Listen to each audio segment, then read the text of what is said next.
Restez avec nous, on va parler littérature à présent avec Marie-Blanche Cordoue qui nous fait sa petite sélection de la semaine. Et bonjour Marie-Blanche.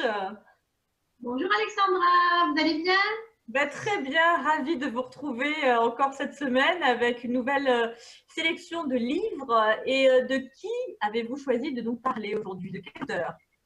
Alors aujourd'hui, deux livres que vous allez savourer tout au long de l'été, hein, que ce soit en vacances à la montagne ou à la mer, ou même tout simplement chez vous sur une chaise longue.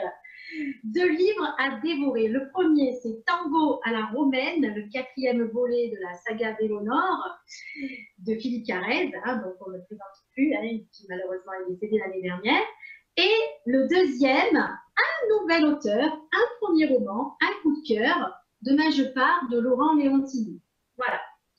Alors, pour commencer, Tango à la romaine, c'est le quatrième volet de la saga Belonor que vous connaissez, hein, qui a eu un succès phénoménal. Alors oui, j'ai lu les trois premiers. Malheureusement, celui-ci, je n'ai pas encore eu le temps de le lire. Donc, j'ai hâte de m'y mettre parce que c'est vraiment formidable. Et les trois premiers sont captivants. On est vraiment plongé dans l'histoire et on se régale.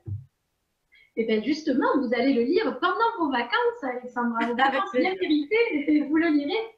Alors, justement, juste pour revenir sur la saga Belonor et pour situer, c'est l'histoire d'une famille italienne au début du XXe siècle, en Lombardie, dans un village qui s'appelle San Catello.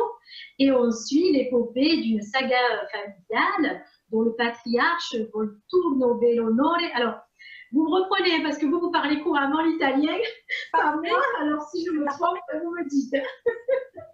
C'est parfait. Voilà, donc on suit l'évolution de ce patriarche avec ses trois fils, dont Marzio, qui est un virtuose du violon, et on voit cette épopée familiale que vous pouvez retrouver donc en un seul volume dans La famille Belonor aux éditions de l'Homme. Donc je vous le recommande. Hein. Et donc la suite, Tango à la romaine, vous vous doutez bien qu'on n'est plus en Lombardie, mais bien à Rome, voilà. Et on suit les aventures de Pietrino, qui est l'arrière-petit-fils de Volturno Belonore, voilà. Hein. Donc il est à Rome, il fait ses études, nous sommes en 1967, et il est impliqué dans un parti politique. Alors ce parti politique, je ne vais pas me tromper, il s'appelle Potere Rosso, ça veut dire le pouvoir rouge, voilà. Et il est missionné d'un attentat, on commence comme ça, on commence toujours fort dans les livres de Philippe Carrez.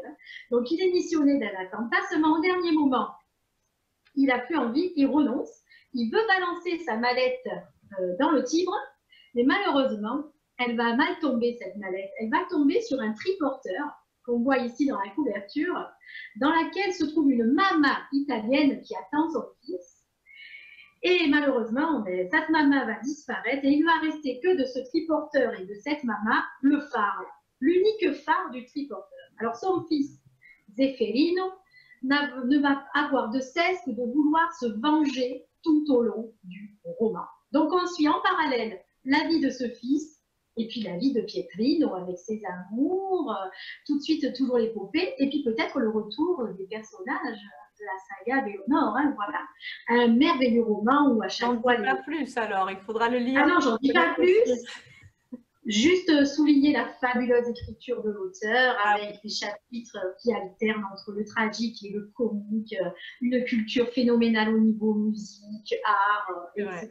Vraiment un roman génial, voilà, à dévorer sans modération. Alors, un auteur moins connu maintenant, mais peut-être qu'il va le devenir puisque c'est son premier roman. Donc Laurent Leontini, il est aixois, voilà, hein, il est d'Aix.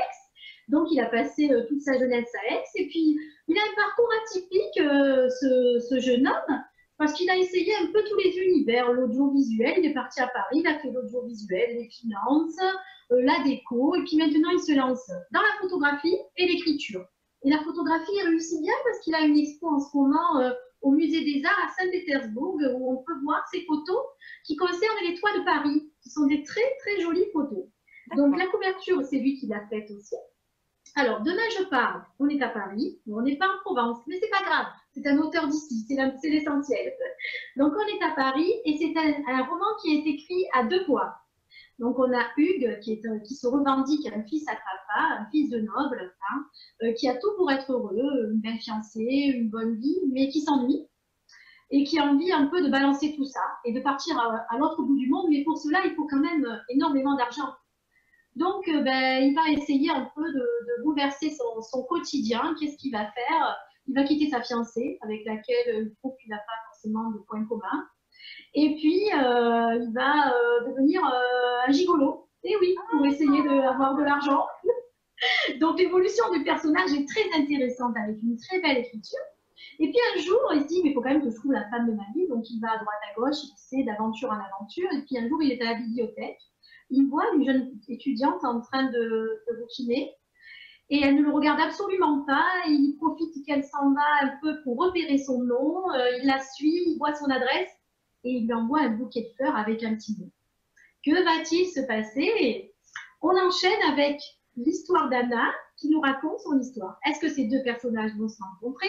Comment? Dans quelles conditions? Que va-t-il se passer? Je vous invite à le découvrir dans Demain, je pars. Très bon premier roman. Ça donne envie Marie-Blanche. Une bonne lecture, deux bonnes lectures pour l'été, justement. Voilà. Super. Voilà. Merci beaucoup. Je vous remercie à vous. Hein. Je vous souhaite de belles lectures. Profitez de ce beau temps en ce moment pour lire. Hein. Puis, absolument. Il faut toujours lire. Merci pour votre sélection, Marie-Blanche. On vous embrasse. À très vite. Merci à vous. À bientôt. Et oui, à bientôt. On l'embrasse, Marie-Blanche.